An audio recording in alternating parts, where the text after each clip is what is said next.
அமைச்சர் கதையை சொல்லி முடிக்கிறாரு. போஜ மகாராஜா அவரை பாராட்டிட்டு அந்த சிம்மாசனத்தை நவரத்ன மாலைகளை கொண்டு போய் வைக்க சொல்லி பல புண்ணிய நதிகள்ல இருந்து கொண்டு வரப்பட்ட நீரால அந்த சிம்மாசனத்துக்கு அபிஷேகம் பண்ண சொல்றாரு. அப்புறம் ஒரு நல்ல நேரத்துல அந்த சிம்மாசனத்துல ஏறலான்னு போறாரு. ஆனா அதுல இருந்த 32 பதுமைகளும் போஜ மகாராஜாவை பார்த்து சிரிக்குதுங்க. இத வியப்போட பார்த்த போஜராஜன் இதுக்கான காரணத்தை கேக்குறாரு. அப்போ முதல் படிக்கு காவலா இருந்த வினோரஞ்சித பதுமை, வீரமோ தர்மமோ நற்சிந்தனைகளும் போன்ற நல்ல குணங்களை கொண்டவரு எங்க மகாராஜா. இந்த குணங்கள் எல்லாம் உனக்கு இருக்கும் பட்சத்துல நீ இந்த சிம்மாசனத்துல ஏறலாம் அப்படின்னு சொல்லுது. இத கேட்டு போஜராஜன், தங்க பதுமையே, அப்படிப்பட்டவரின் வரலாற்றை எனக்கு சொல்ல முடியுமா? நான் அவரை விட எந்த வகையில் குறைந்தவன் என்பதை தெரிந்து கொள்கின்றேன் அப்படின்னு சொல்றாரு. அரசே, சொல்கின்றேன் கேளுங்கள் அப்படின்னு வினோரஞ்சித பதுமை விக்ரமாதித்யனோட கதையை சொல்ல தொடங்குது.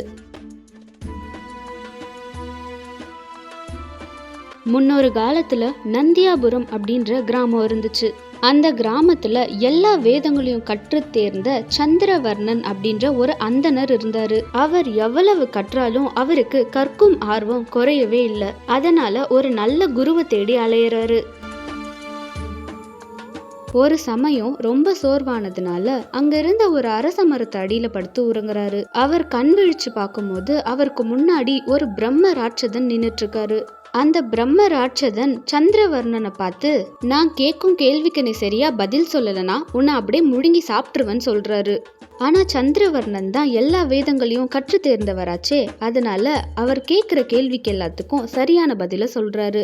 அந்த பிரம்ம ராட்சதனும் ரொம்ப சந்தோஷப்பட்டு சந்திரவர்ணன் கிட்ட, நான் அனைத்தையுமே கற்று ஒரு குரு ஸ்தானத்தை அடைஞ்சேன். ஆனா என்னோட சீடர்களுக்கு சரியா சொல்லி கொடுக்காம அவங்க கிட்ட இருந்த தட்சணைகளை மட்டும் பெற்றுக்கினேன். நான் பண்ண இந்த பாவத்தினால இறந்து மேல் லோகம் போகும்போது அங்க இருந்த யமராஜர் என்ன ஒரு பிரம்ம ராட்சசனா மாத்தி நான் கற்றுக்கொண்ட எல்லாத்தையும் ஒரு நல்ல சீடனுக்கு சொல்லி கொடுத்தாதான் முக்தி பெறுவன்னு ஒரு சாபத்தை கொடுத்துட்டாரு. இதனால நான் 2000 ஆண்டுகளா இந்த அரச மரத்திலேயே ஒரு நல்ல சீடனுக்காக காத்துட்டு இருக்கேன் அப்படின்னு சொல்றாரு. இத கேட்டு சந்திரவர்ணனும் தானும் ஒரு குருவை தேடிதான் வந்திருக்கேன் அப்படின்ற விஷயத்த சொல்றாரு. பிரம்ம ராட்சதனும் இத கேட்டு ரொம்ப சந்தோஷப்பட்டு இத கத்துக்கிறதுக்கான விதிமுறைகளை சொல்றாரு. 6 மாதங்கள் உணவும் உறக்கமும் இல்லாம இத கத்துக்கணும் அப்படின்னு சொல்றாரு. ஆனா சந்திரவர்ணன் மேல இவருக்கு இருந்த கருணைனால ஒரு 6 மாதங்களுக்கு இவருக்கு பசி தூக்கம் இல்லாத மாதிரி ஒரு மந்திரத்தை சொல்றாரு. அதனால சந்திரவர்ணனும் 6 மாதங்கள்ல எல்லா வேதங்களையும் நல்லா சிறப்பா கத்துக்கிட்டு அதோட குறிப்புகள் எல்லாத்தையும் ஒரு அரச இலையில எழுதி வச்சுக்கிறாரு.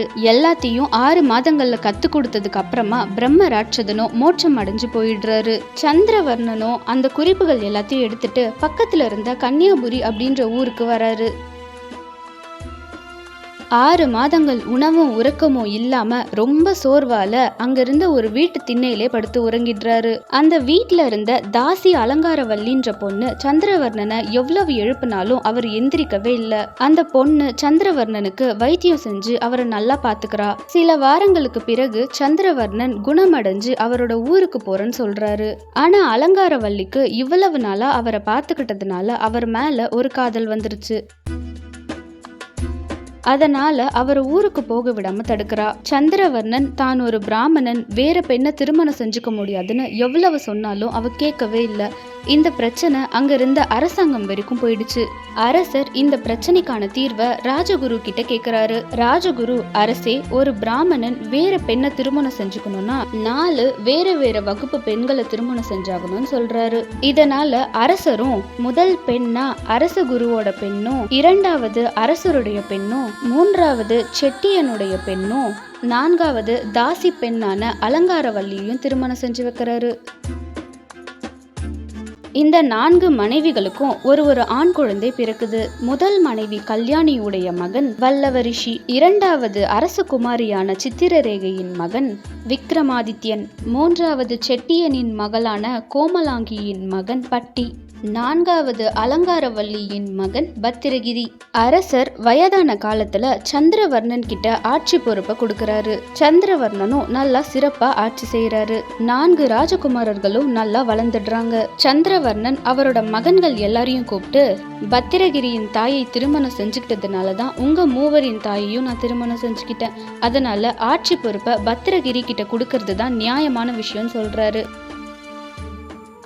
பத்திரகிரியும் முடி சூட்டிட்டு நல்ல சிறப்பான ஆட்சியை செய்யறாரு.